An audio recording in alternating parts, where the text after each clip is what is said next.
about how to deal with a client who isn't making progress or isn't getting the results that they thought they might get. So I want to shout out to both Cora and Hannah who sent these questions in to me. They sent me a couple of different scenarios with some clients that they were dealing with and just wondered, what do you do in these types of situations? And I think this is fairly common, especially with new coaches. We want to help our clients so bad. We want them to get those results. And, if they're not actually, making the progress they thought or seeing the results that they wanted to see, that can be really hard on us. It can be hard on the head. We start to feel like discouraged and frustrated, disheartened, feeling like we can't help our clients, feeling like we're failures. We've got a lot of guilt. We might also start to really dread those client sessions with those particular clients because we feel like, oh, they're going to come back again. They're not going to have made progress and I'm just going to feel bad, that I can't help them. So I think these are all really common natural feelings when our clients actually aren't getting results. So the number one thing that I want to say here is that we can never guarantee results, right? So as health coaches, we can't guarantee that they're going to lose weight or achieve a certain goal or get to a certain place.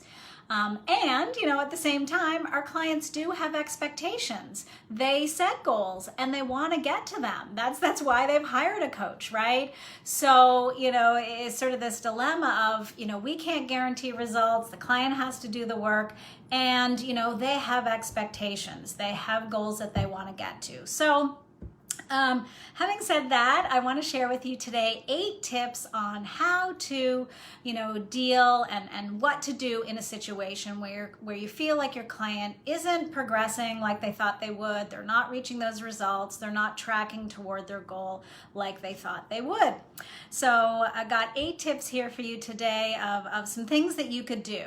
So the number one thing, and I always keep coming back to this one, is we always have to come back to that coaching mindset, right? The coach approach. So we have to, really find our place and know what our scope and role as a coach is, versus being the expert. So we need to shift into that ally, that guide on the side, and we have to remember some of our key coaching principles. Things like the client is creative, resourceful, and whole. They are not broken. They don't need to be fixed, right? So we come back to this mindset. We are not responsible for the outcomes. The client is responsible for their life, for the outcomes, for what they achieve in our coaching relationship. Again, remembering that we're not the expert on the client's life. They are, right? And we're not the medical or the health expert. So just getting back to that coach approach mindset, shifting from being that expert that we've got to figure it out, that we've got to solve the problem, that we have to fix our client, that's not the coach approach.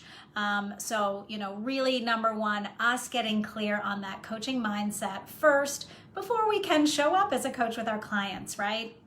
So the second tip that I have is to come back to the agreement. And again, I always come back to this because it's so important that in your agreement that when, the client hired you and when you talked about working together, that you were really clear on what coaching is and what it isn't, so that the client knew what to expect, right? That it is, a process of conversation, that you have your role, the client has their role.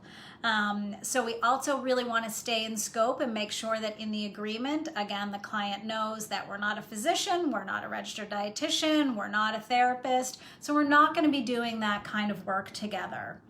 The other thing is within this agreement and just really setting the foundation of the coaching relationship is that if the client actually needs therapy or they need to see a doctor or they need some other support and you're trying to do that work, then of course the client's not going to make progress because that's not where you're trained. That's not your area of expertise. So really want to make sure that, if you're trying to do the work of some of those other professionals, you're going to feel frustrated. You're going to feel disheartened and discouraged because that's not your job. So coming back to that agreement, setting those expectations, really being clear on the value proposition of coaching is really, really important. Yeah, the other part of it, I'm just checking my notes here. The other part of it is that, in the coaching relationship, and this is set out in your agreement, that we each have our own responsibilities, right? I, as the coach, I'm going to show up with all of my skills and tools and resources to support the client and to do my part. And the client has to do their part as well, right? And what I always say is that the magic happens back in the client's life. So, yes, the sessions are important and it's great for them to show up and do the work when we're in session, but also we need to think about what is the client doing back in their own life. That's when the change actually happens. So the client has to uphold that part of their responsibility, right? That you talk about in the coaching agreement. So that's the agreement. So important to set that foundation for the coaching relationship. And then my third tip is that we have to evaluate the coaching relationship along the way. So this is really, really important, so that we're checking in, right? We as the coach own the structure, we own the process, and we're keeping, sort of tabs on it. How are we making out? How are we doing? Is this working? So we keep coming back to that. And of course, you're going to set that, you're going to evaluate a little bit in the beginning by setting your agreement, by establishing how you're going to work together. Then it's really, really important that you evaluate how things are going halfway through. And then of course at the end again, how did this go for you? What did you learn? All of those good things that we're going to talk about in the end. So I know that a lot of coaches actually like to do a little bit of a check-in every coaching session. So at the end, how is this working for you? Is there anything that we need to do to tweak or change to continue to support you moving forward? So we're always wanting to check in with the client. How is this working for you? Is it what you thought? Do we need to adjust? Do we need to tweak? Make adjustments in any way? So it's really, really important that as we're in, the coaching, we're in the relationship, we're doing the work in the sessions, we also need to rise above and kind of look in from time to time to say, how is this going for both parties, right? For both you and the client. So that evaluation process throughout is really, really important so you can stay on top of this, right? So, the other thing here is that if you notice that the client is becoming disengaged, they're not committed anymore, you really do need to address it, right? From an ethical perspective, you're continuing to take their money. If they are not making progress, if this is not what they thought, if they need some sort of other support, you need to really keep an eye on that and be checking in around that. So that's a third point, continuing to evaluate and check in on the coaching relationship throughout the process. My fourth tip is to talk a little bit about goal setting, right? So goal, we're talking about if the client isn't making progress and they're not tracking toward their goal, what do we do? So we need to look at the goal sometimes, right? So it's a big part of the work that we do with our clients to really help them set smart goals, right? So we want to make sure that the goal is smart, that it's specific, that it's measurable, that it's attainable, relevant, and timely. And if it's not, any of those things, if it's missing some of those components, then it's really important that we go back and look at the goal. So we in coaching, we never say that the client fails, right? There's always something that they're learning along the way. They do not fail, but the goal can fail, the strategy can fail, the action plan can fail for sure. So if the client isn't making progress, let's go back to that goal. Is this still the right goal for you? Is this still relevant? Is it still a priority in what you want to work on? Are you still excited about this, or has something else come up? Because maybe the client's working toward the wrong goal. So we keep coming back to that goal. Goals are important. They provide structure. They provide something for the client to work toward. And at the same time, they are not written in stone. They are flexible. We can tweak them. We keep coming back and making sure that it's the right goal and it's relevant for the client. So checking in with the goal setting is important. My fifth tip is that if the client isn't making progress, if they're not tracking toward their goal, if they're not achieving what they thought they might, then we need to figure out why, right? We need to ask the question. We need to explore. We need to dig in. We need to say, Why isn't my client, achieving the goal? Why aren't they making progress? So we want to find out the why. So I actually did a whole tutorial on this, and I have a downloadable ebook on 10 ways to help your client who might be stuck. So moving through some of that stuckness. But just here today, I did want to share some key things that are important to look at if your client isn't making progress. So some areas that you want to explore with them. So number one, maybe they're not ready to make change, right? So we really need to explore readiness for change. So what stage are they in? So doing some real exploration around the stage they're in, around stages of change.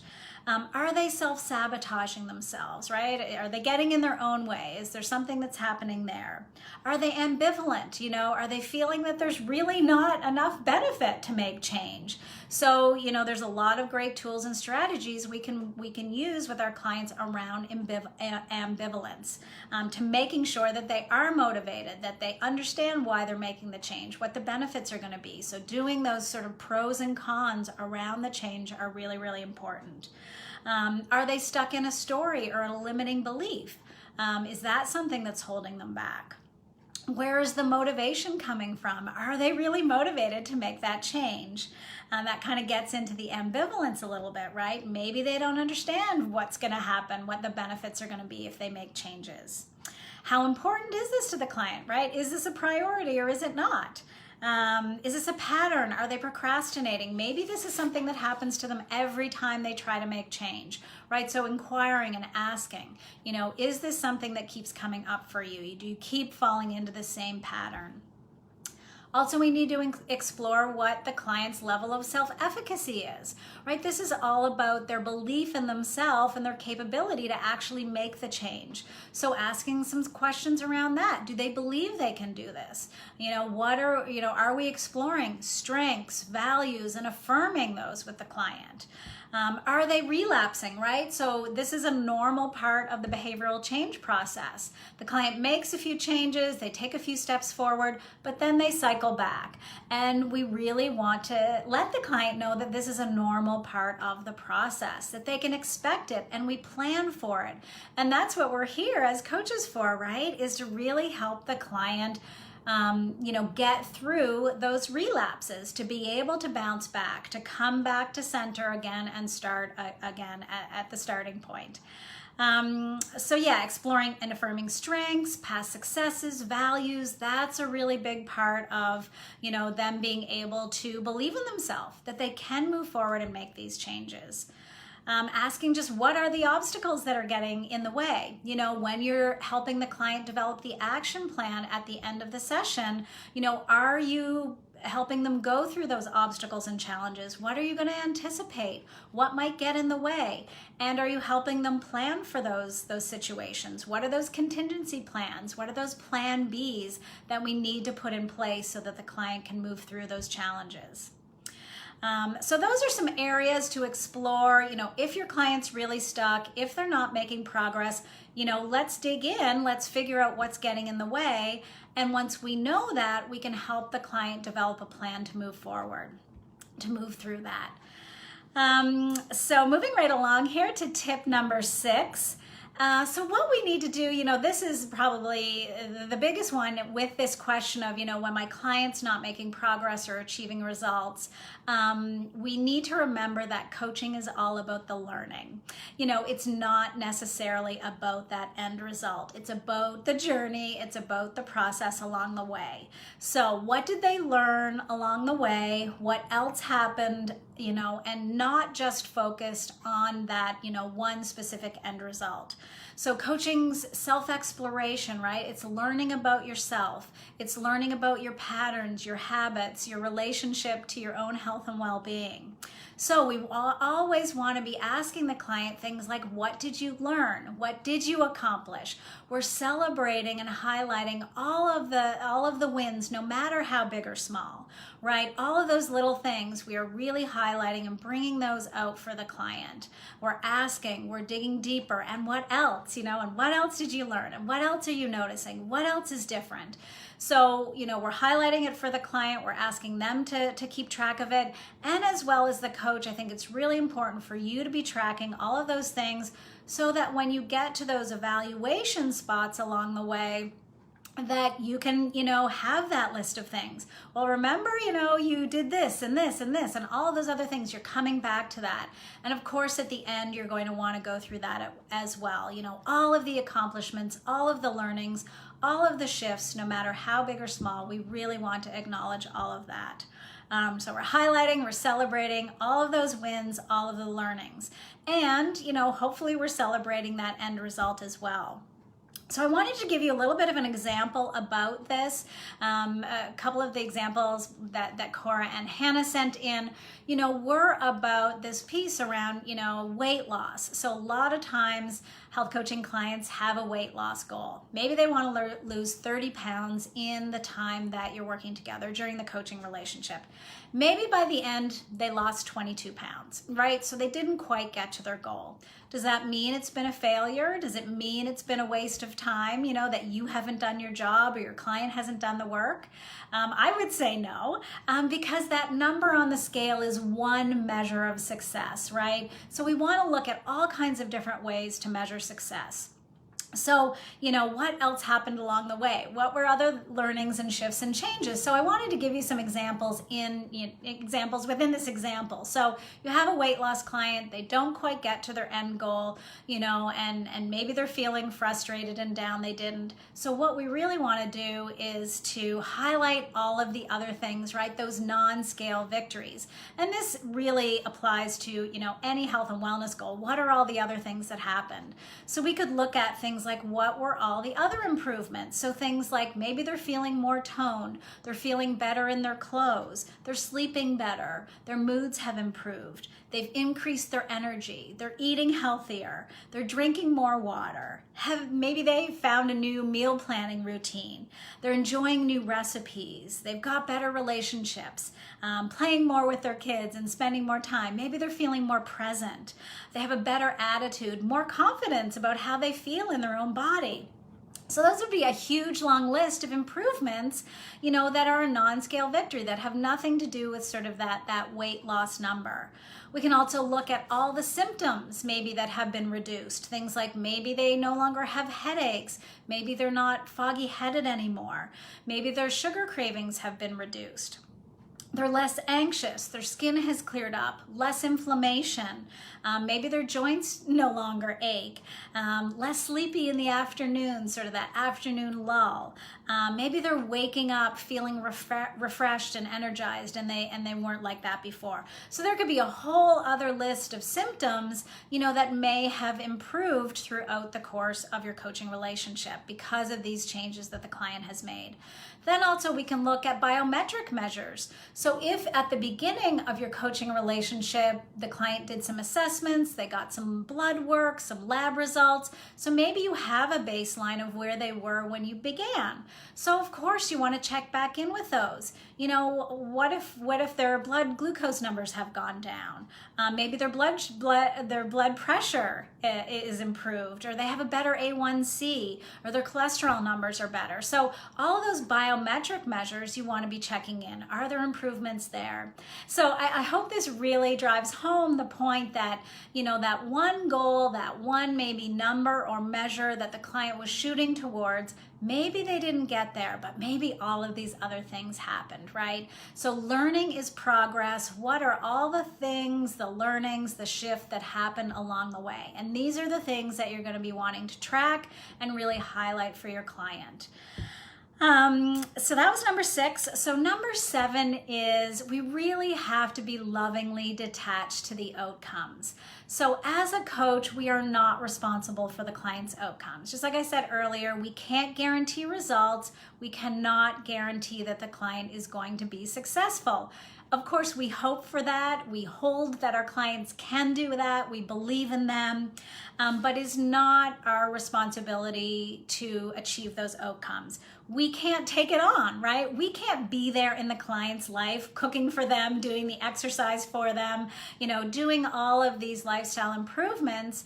We can't do it for them. They have to do the work. So if they're not taking the responsibility, then we have to let go of that. We really have to be detached from that. So we love our clients. We want them to be successful. We are going to do everything in our role as coach to help them get there. And we have to be lovingly detached to the outcomes. So I think that's another mindset one that's really important for us to continue to think about. We got to let go of that responsibility, right? And then my final tip around this one is that it is absolutely part of our job as coaches to really be listening in and noticing if something shifts with a client. So maybe they started out, they were keen, they were energized, they couldn't wait to get going. And then maybe you notice that their engagement has dropped off, they're lacking commitment, they're really not progressing like they were. Now, this could just be relapse, right? And we want to be aware of that and just expect it to come and coach them through that. But in the worst case scenario, there could be things that are going on where you might actually need to end the coaching relationship. So this has never happened in my coaching, which I feel grateful for. However, I think we should be aware that there could come a time where the coaching relationship just isn't working any longer. So I wanted to share a few examples of when this could happen. So if your client comes back week after week after week, they lack commitment, they're not following through, they're not doing their action steps and their homework, they're making excuses, and they're really, not living up to their end of the agreement, they are not taking responsibility, they're not doing their part, that could be really about motivation. Something else is going on here and we can explore that, absolutely. But if they're not motivated and they're not willing to do the work, you may have to find a way to end the coaching relationship. So you want to address it, you want to do everything that you can to salvage it and be there to support the client. But at the end of the day, it may just come down to they're not ready, they're not willing, and they're not committed to the process. So that's one scenario that could happen. It also could be around timing and the client's capability to actually make change. So maybe they, hired you as their coach. They were really excited and keen to get going. And then maybe something happened in their life, a tragedy, an illness, a divorce, a bankruptcy, a loss of a job, any other hurdles or things that we could think of that could really, really impact the client's ability to work on this right now, right? So it could just be more about timing. And so in those instances, maybe you just need to put the coaching relationship on pause or hold for a little bit. Let the client, get through whatever they need to get through, and then maybe they'll be willing to come back and do the work. So that's not necessarily usually about motivation, but more about, what else is going on in the client's life. So you might just need to either end it, put it on pause, or just come to an agreement with the client about what's going to work in terms of the future. And then we also really need to be aware of, if the client is unable to set action steps and move towards them. Sort of this is kind of like, is our client coachable? Are they a good candidate for coaching? Are they a good fit? So the two sort of key things we think about with this is, are they able to set action steps and are they able to take them, right? Are they able to make progress? And if you find that your client is not, they're unable to commit to anything, again, they aren't able to do the homework, then maybe they need some other type of support, right? So we always want to be looking for this and those flags. So maybe they need therapy, maybe they need, another practitioner of some sort, maybe they need to see a medical doctor, counseling, therapy, or a registered dietitian, whatever the case is. So we really want to be, those are the conditions that we're looking for. If they're able to set action steps and they're able to move forward, then great, we'll do some of these other things that I've shared here today. But if they're unable to do that, maybe you need to refer out. And it's really, really important for us to be, looking at these flags and saying, okay, do they need some additional type of support? Am I not the right person for them at this time? So when in doubt, refer out, and make sure that your client is getting the proper support that they need. So those are my 8 tips on how to deal with clients who are not making progress, who are not tracking toward their goal and not achieving the results they thought. So I hope those have been helpful for you today. If you have any questions, please post them in the comments and I'd be happy to answer them. Thanks everyone for tuning in. I think we had a few folks here today and I appreciate you being here. Like I said, I hope these have been helpful.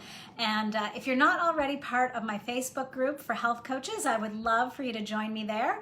It's called Coaching Skills for Health Coaches. And this is where some of these live tutorials happen, live Q&As, and lots of daily interaction with a really, really like-minded group of health coaches who really want to build their confidence in their skills.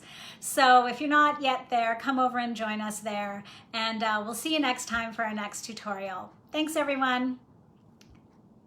Bye for now.